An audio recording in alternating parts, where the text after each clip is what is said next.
What up, Dai? So B, What are we talking about today? so today we're gonna talk about my crush in FD Seattle.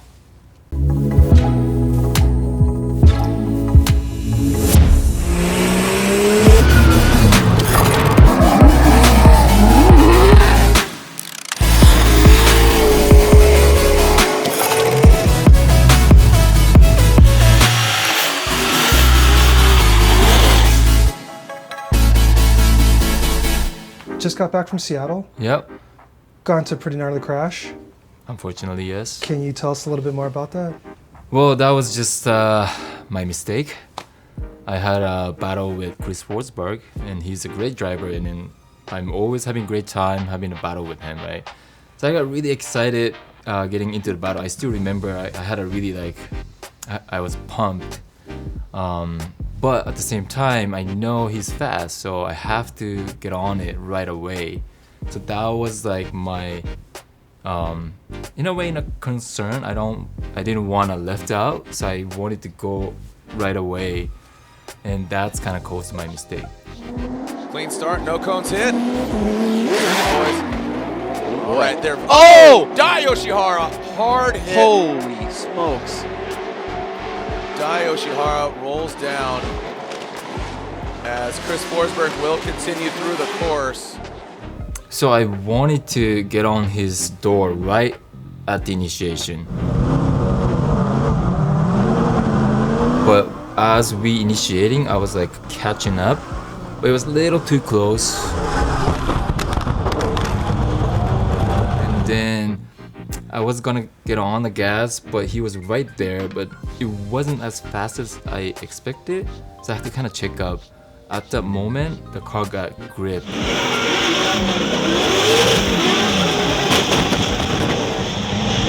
It's like a split second, but it's like you have to commit it, Seattle initiation is so fast, and nowadays our FD cars, we have a lot of grip. So if you don't step on the gas and power over, car's gonna have a lot of grip, and it's like 90 plus miles, right? So in a split second, I kind of check up, and then it just the timing didn't work out.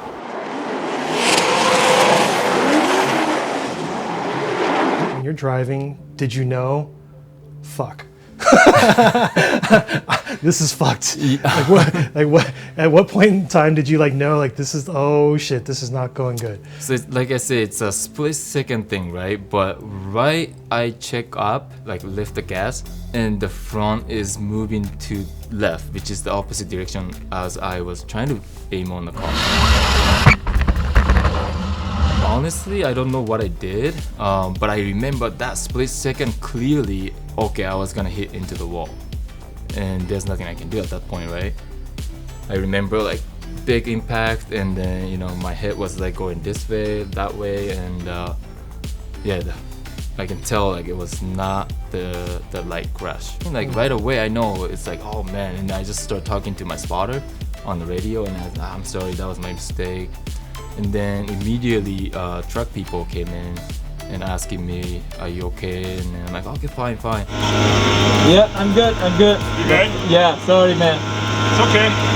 Fuck, that was a bad one. I mean, of course, I do that because I'm so pumped up. Yeah, you're filled with adrenaline and stuff. Yeah, Right? so I'm yeah, I'm fine, totally fine. I took out the harness and get out the car, and I feel fine. But another FD crew came up, and he's like, you should get into the ambulance car to check up. Even though I feel I'm fine, but he's like, you're gonna make sure because you must be hurting something, because they see the impact that I had. Yeah, no, it looked pretty gnarly. You were what, close to 100 miles an hour or something, yeah, right? it's 90 plus. Yikes. Yeah. So that leads me into my next question is how did all the safety stuff that you're wearing hold up? So we just released the video of Hans' device. Yep. We'll have it in the description. Watch that. Description below. Yep. But luckily that saved me a lot. I think without it, I had a worse injury. Also, the sparkle seat I have has the halos right here. So that's minimize the movement of my head. So without those two, my head could be way off, Wow. possibly way worse injured. But Luckily, I walked away and just sore right now, which I just need to like ice or warm it here and there. So physically, you're okay, right? That's the most Yeah. important thing. Right, physically I'm okay. I have normal life, but it's just sore. How's the car? So the car had a pretty bad impact. But it was the side of the car, not like straight into the wall, so the engine is fine. But whole left front suspensions are pretty much gone, and subframe was moved and shock tower was moved. Wow. So yeah, it's I think it was the worst damage I got on that car since I have been using the BRZ 7 years ago. But we take it to the body shop or the frame shop. They did stretched out. Was and it off by a lot? Did you see the? It was off a lot, like a few Wow. places or like maybe like a few inches or even more than that.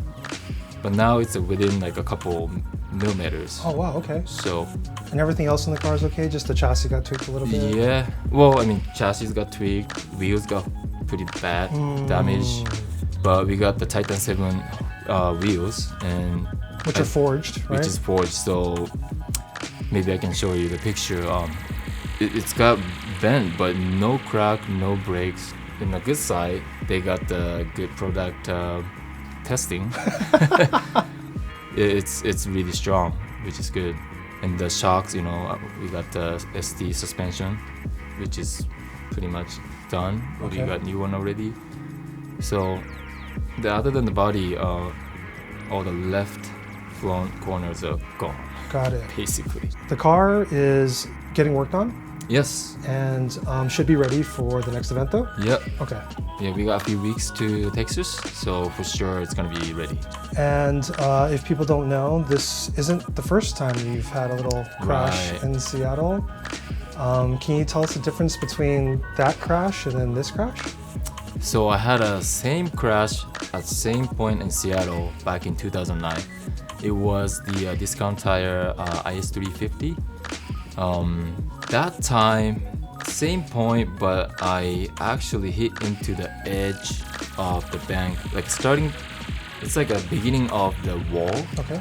So it's not just hitting the wall. It was more like a edge of it, Oh. and the angle was more towards front. So it was way worse. The Got it. impact wise, I would say the same. It's like a guardrail maybe or something? Well, I don't know how to explain, but you know what I mean. Like, yeah, it's like the starting of the wall. But now So you caught they, it then at that clip right there. right. Wow. So now after my crash, they have the tires before the edge, so you're not gonna hit there. But at the time, there is no tire. So it's kind of like a really bad position to hit, Wow. and the same speed, pretty much the same location as a little bit before. And so how did that happen? So that one, same thing. I made a mistake. That was actually I was leading, and it just I wasn't comfortable with the car at the time, and when I was at the time I was doing more like a feint initiation, and when I feint to the opposite direction, the car didn't come back to the right direction. So I was like doing the feint and then just hitting into the Oh, wall. wow. I mean the wall of the edge of the wall. So it was it was way worse. The engine was pretty much messed up, and whole thing was like the left of the car was like gone. Got it. Because it basically almost took it head on then, huh? Yeah. Because you hit that little clip, right? Right. Wow. So that was no way we could fix. And that was a Lexus? That was a Lexus, and I know it's we only had like a 5 round, and because of that we have to that was basically Change the car? yeah, we had to change the car. Yeah, that's why I don't think a lot of people knows that I was driving the Lexus 450. Because it was so short? It was so short. Obviously, if you have such a gnarly crash, like, does that weigh on you? Do you think about it? Like, when you're going back to these same places and stuff? Yeah, I'm not gonna lie, that affected for sure, but not like I'm so scared to get injured or anything. It's more like mentally I lost my confidence. Like this time, not so much because it's like, you know, things happen, right? But that 2009 crash, I had a way more confidence because I didn't really have that big crash in the past. So I just couldn't believe I did this like total crash right there, and lost my confidence for a little while. And what do you have to do to kind of regain that confidence back? I guess just kept driving. Same as like Top Gun, right? Keep it flying, right? Indeed. Yeah, and then so next year, 2009 was washed, but the year 2010, I started getting better, and then 2011 I won the championship. So clearly I got the mojo back somehow. Yeah, so I got to do the same thing for this time. Does it happening again second time? Like, do you have like flashbacks, or like was it? Actually, for this time, I didn't really have that kind of feeling. I mean, of course, it was sucked that, you know, I had to fix the car and the crew had to work harder. So it's not like cool about it, but it's not like affecting my confidence or anything, because nowadays competition is so tough and you kind of have to take that risk, and I just made a mistake. So next time I try not to do the same thing. Please don't crash. I know, I'll try not to. Well, we wish you the best in the upcoming rounds. Thanks for watching, guys. If you have something that you want us to discuss, let me know. Otherwise, we'll see you on the next video. Johnny. And we got some brand new parts from Subaru USA. Got brand new tail lights and brand new headlights. It's gonna be looking even better than before. And you know, bumpers and fenders, and yeah, thank you so much Subaru USA, and also Mikane Subaru. So we have to remove the engine to straight the flames and bodies, and might as well. I had a service the engine from Motor IQ, and the engine just came back today. You know, might as well. So now we need to put everything back together, and I'll be ready for Texas.